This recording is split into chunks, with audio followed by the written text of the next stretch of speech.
শেখ হাসিনার সবথেকে বড় ব্যর্থতা হচ্ছে ভোটের কথা বলে ভোটের ক্ষমতা সে কুক্ষিগত করেছে। 1 বছর আগে আজকের দিনে যে দুজন তরুণ বন্ধু তার বুকে রক্ত ঢেলে দিয়ে একটা পরিবর্তনের সূচনা করেছিল, তারাই একজন রংপুরে, একজন চট্টগ্রামের। আবু সাইদ রংপুরের আর চট্টগ্রামের ছাত্রদলের একজন নেতা। এই যে 16 তারিখ, তারপরে কিন্তু যত দিন গড়িয়েছে আন্দোলন তার তীব্রতা পেয়েছে এবং একটা মুহূর্তে গিয়ে সরকারের পতন ঘটেছে। আমি আবু সাইদ সহ চট্টগ্রামে সেই প্রথম যে 2 জন শহীদ, তারপরে যারা শহীদ হয়েছে তার সঙ্গে 15 বছরের প্রায় বিএনপির নেতাকর্মী 5,500 যারা শহীদ হয়েছে, সবই হাসিনার স্বৈরতন্ত্রের পতন ঘটানোর আন্দোলনে তারা যারা শহীদ হয়েছে।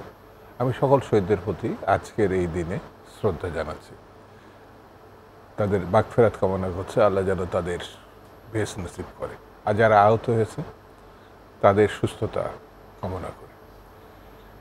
এই আন্দোলনের মধ্য দিয়ে বাংলাদেশের গণতন্ত্রের যে উন্মেষ সম্ভাবনা, আমি যেভাবে ব্যাখ্যা করি না কেন, এটা দেখা দিয়েছে।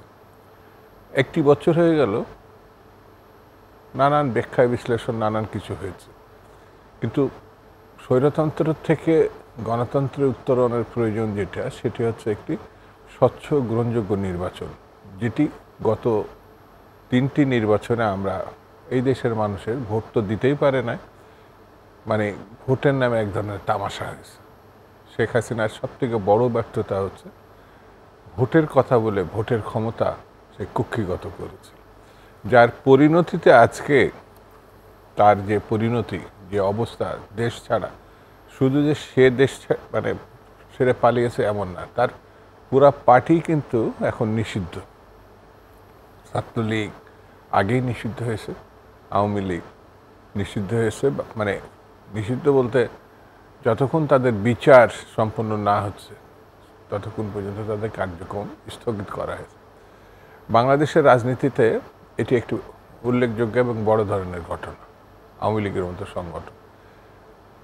সেই আওয়ামী লীগ এখন মনে করা হয় সারা দেশ থেকে গিয়ে গোপালগঞ্জে দাঁড়িয়েছে। আমি কাউকে ছোট বড় করছি না, একটি সংগঠন সে মত প্রকাশের জন্যে, যেমন এনসিপি তরুণদের দল, তো তারা তাদের মতো করে সাংগঠনিক তৎপরতা চালাবে, মানুষের কাছে যেতে চাইবে, মত প্রকাশ করার বা তাদের রাজনৈতিক কর্মকাণ্ড চালাবে, এটা খুব স্বাভাবিক।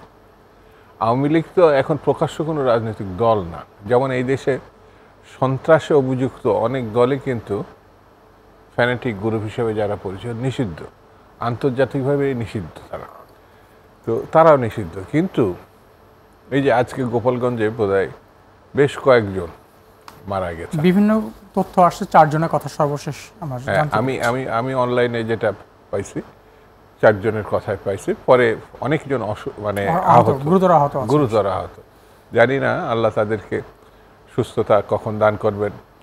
সেটার থেকেও বড় কথা হচ্ছে এই ধরনের মানে সংঘর্ষ, মারামারি, আগুন দেওয়া, সেটি এখন এই মুহূর্তে মানে আকাঙ্ক্ষিত না, এই কারণে যে দেশ এখন গণতন্ত্রের উত্তরণের পথে।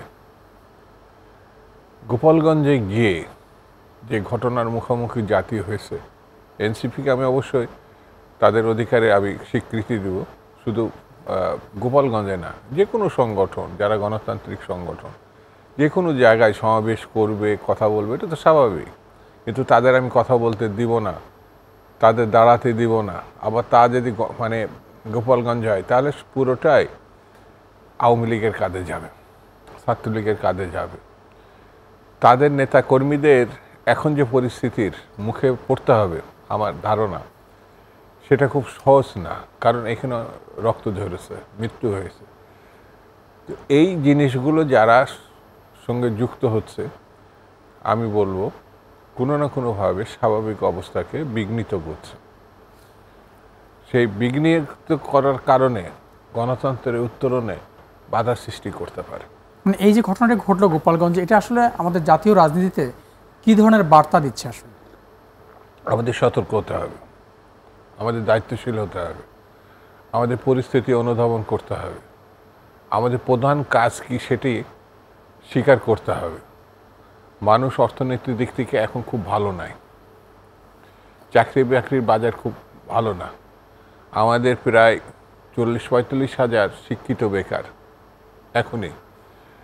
আমাদের ছেলেমেয়েরা আগে যেভাবে বাইরে গিয়ে কাজ করতো, যেভাবে যেতে পারতো, সেটাও এখন অনেকটা রুদ্ধ, অনেকটা প্রতিবন্ধকতা তৈরি হচ্ছে। ইতিমধ্যে অনেক দেশ আমাদের ভিসা আমাদের ছেলেদের বা মানুষদের দিচ্ছে না। যারা বা বিদেশে ছিল অনেকেই চলে আসতে বাধ্য হচ্ছে। এমন একটি পরিস্থিতিতে দেশের মধ্যে, আর এটি রাজনৈতিক সরকার না, ডক্টর ইউনূস সাহেবের অন্তর্বর্তীকালীন একটি সময় মানে সরকার, সেই সরকারকে এরকম একটি নাজুক পরিস্থিতি তৈরি হলে সেই সরকারের জন্য খুব ভালো স্বস্তিকর এটা আমার কাছে মনে হয় না। এখন এই সরকারের দায়িত্ব পালন করতে গিয়ে যে পরিস্থিতির মুখে পড়ছে গোপালগঞ্জে, সেখানে অনেকে হচ্ছে পুলিশ সক্রিয় ছিল না, বা আইন শৃঙ্খলা বাহিনী যারা দেখছিল তারা সক্রিয় ছিল না। কেন থাকবে না? এই প্রশ্ন যদি ওঠে, কেউ তো বেতন না নিয়ে থাকছে না, তাহলে দায়িত্ব পালন করবো না কেন? অর্থাৎ এটাই বাস্তবতা। এখন সেই বাস্তবতায় নিরিখে রাজনৈতিক দলগুলো, এনসিপি শুধু না, সকল রাজনৈতিক দলগুলো আমাদেরকে এটা মাথায় নিতে হবে, কোন পরিস্থিতি, কোন অবস্থায়, কিভাবে আমরা যাব। দায়িত্বশীলতার পরিচয় না দিলে এই যে চারজন মানুষ আমাদের এই কোনো না কোনো মানুষ, যারা হয়তো কোনো দলেরও নাও হতে পারে, পরিস্থিতির শিকার হতে পারে, তাদের তো একটা পরিবার আছে, সেই পরিবার তো তার স্বজনকে হারালো।